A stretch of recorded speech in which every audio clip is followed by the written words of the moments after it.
Assalamualaikum warahmatullahi wabarakatuh. Bismillah, alhamdulillah, wassalatu wassalamu ala rasulillah, amma ba'd. Sahabat muslim, di antara yang harus dibersihkan dari Islam, apa yang dinamakan oleh sebagian orang dengan filsafat Islam.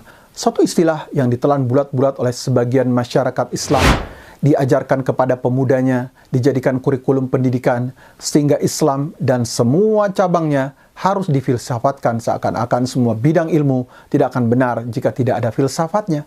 Bahkan sampai ke wilayah akidah pun harus tercemar oleh filsafat.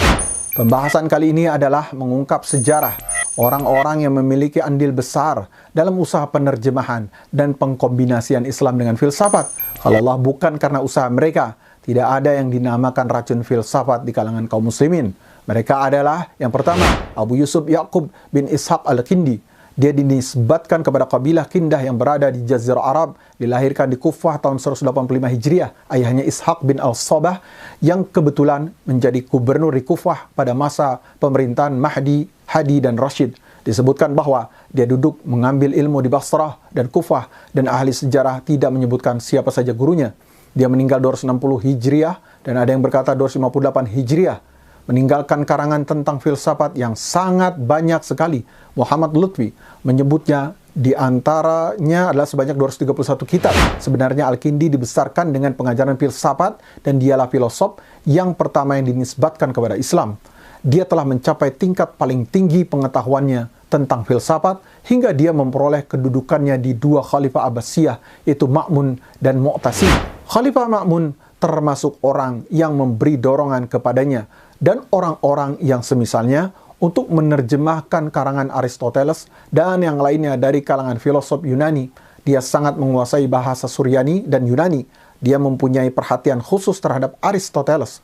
Dan peninggalannya baik dalam perihal penerjemahan, penyusunan, dan pengaturan hingga dalam menghitung jumlah kitab-kitabnya. Penghormatannya kepada para filosof Islam telah sampai pada tingkatan keyakinannya bahwa kakeknya yang teratas mempunyai hubungan dengan bangsa Igrik, yaitu Yunani, secara nasab.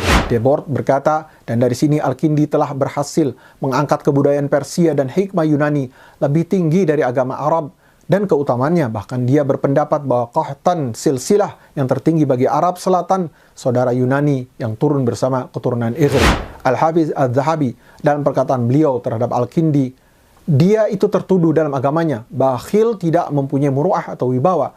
Dia hendak menandingi Al-Quran setelah beberapa hari berikutnya mengakui bahwa dia tidak sanggup menyainginya. Yang kedua adalah Abu Nasr Muhammad bin Tarkhan Al-Farabi. Nisbat ke persimpangan Farab, suatu daerah di Khurasan, Turki. Dia dilahirkan di kampung Wasij yang termasuk daerah persimpangan pada tahun 259 atau 260 Hijriah. Al-Farabi tiba di Baghdad dalam usia muda belia dan mengambil ilmu di sana. Kemudian menuju Halab 330 Hijriah, tinggal di bawah asuhan Hamdaniyin dari sekte Syiah. Kemudian berangkat ke Mesir dan Damaskus. Dia meninggal di sana tahun 339 Hijriah dalam usia 80 tahun. Dia telah berjibaku di Baghdad, mempelajari mantik, filsafat, musik, dan matematika. Dia berguru filsafat dan mantik kepada Matta bin Yunus, filosof Nasrani yang terkenal. Para ahli sejarah juga sepakat bahwa dia mempunyai guru satu lagi yang bernama Yuhanna bin Hilan, yang juga filosof Nasrani. Dan dikatakan bahwa Al-Farabi menguasai 70 bahasa. Jasanya terhadap filsafat Aristoteles sangatlah besar. Semua jasa kembali kepadanya, mulai dari menulis, menentukan buku-buku Aristoteles, serta meringkasnya sebelum menerjemahkan dan mensyarahnya. Orang-orang setelah mengikuti metode dan kiatnya, hingga buku-buku Aristoteles tidaklah diterjemahkan ke dalam bahasa Eropa lama dan baru, kecuali sesuai dengan metode penulisan yang dipilih oleh Al-Farabi. Ditanyakan kepadanya, apakah engkau atau Aristoteles yang lebih mengetahui?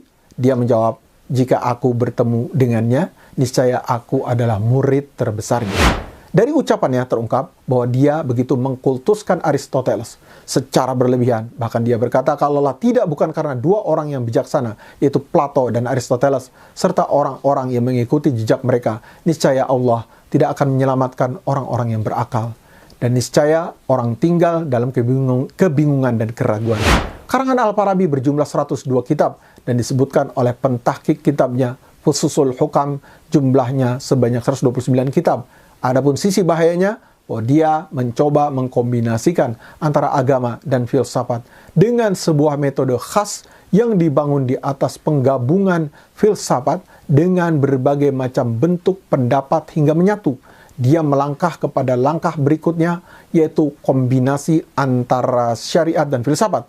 Maka dikaranglah beberapa kitab, diantaranya At-Tawassut Baina Aristu wa Jaliyanius, Al-Jam'u Baina Ra'yil Hakimain Aflatun wa Aristu, Ittifaq Baina Ara'i Abqrad wa Aflatun, dan lainnya. Az-Zahabi kemudian berkata, dia mempunyai karangan-karangan yang masyhur, dan barang siapa yang mencari kebenaran dengannya niscaya akan bingung dan sesat. Di board berkata, adapun para ulama Islam yang hakiki telah menuduhnya dengan zindik, maka terkenalah dia dengan tuduhan tersebut. Dan pendapat mereka ini jelas mempunyai sandaran yang kuat.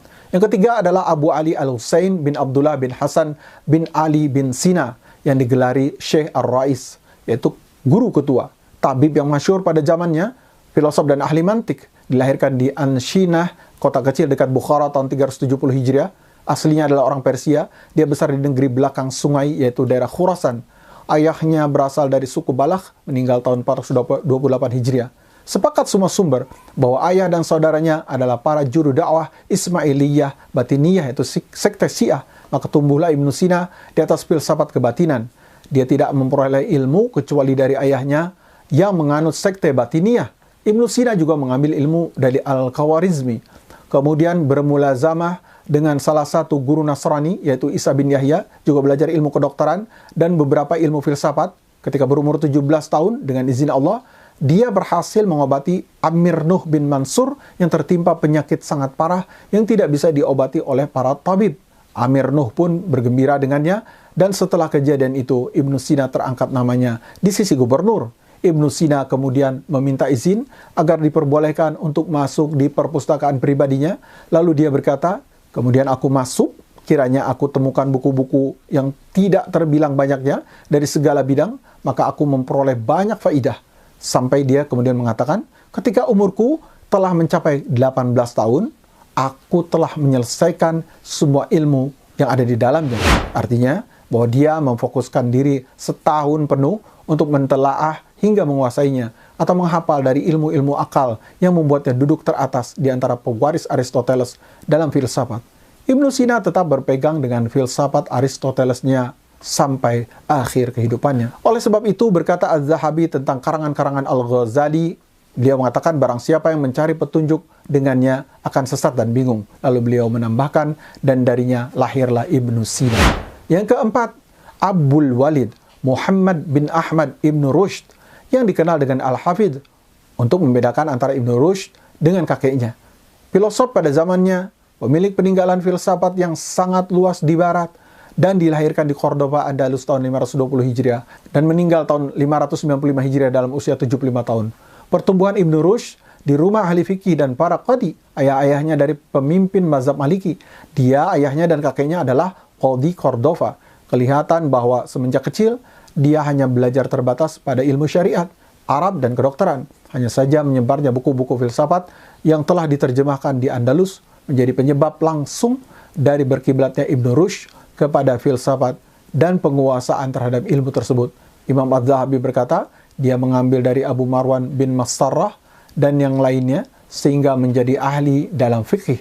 Dia juga mengambil ilmu kedokteran dari Abu Marwan bin Qazbul, kemudian dia memfokuskan diri pada ilmu orang-orang terdahulu dan mendalami balak filsafat hingga dia menjadi percontohan dalam ilmu tersebut.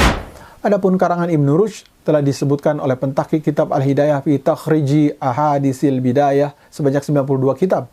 Perhatiannya kepada Aristoteles membuat Ibnu Rushd berbeda dengan para filosof lain adalah jasanya dalam mensyarah filsafat Aristoteles. Syarah yang menjadikannya berada di peringkat para filosof besar terdahulu. Kebenaran yang pahit memang harus disebutkan bahwa para filosof yang menisbatkan diri mereka kepada Islam sangat mengkultuskan para filosof Yunani dan mengangkat mereka pada derajat yang sangat tertinggi. Mereka adalah panduan dan imam mereka untuk setiap urusan. Sehingga Muhammad Lutfi berkata, sedangkan penghormatan Ibnu Rushd terhadap Aristoteles tidak mempunyai batas. Hampir saja dia menganggapnya sebagai Tuhan. dan dia telah meletakkan untuknya sifat-sifat yang berada di atas kesempurnaan manusia, baik dalam segi akal dan kemuliaan. Jika seandainya Ibnu Rushd mengatakan Tuhan itu banyak, niscaya dia akan menjadikan Aristoteles adalah Tuhannya Tuhan.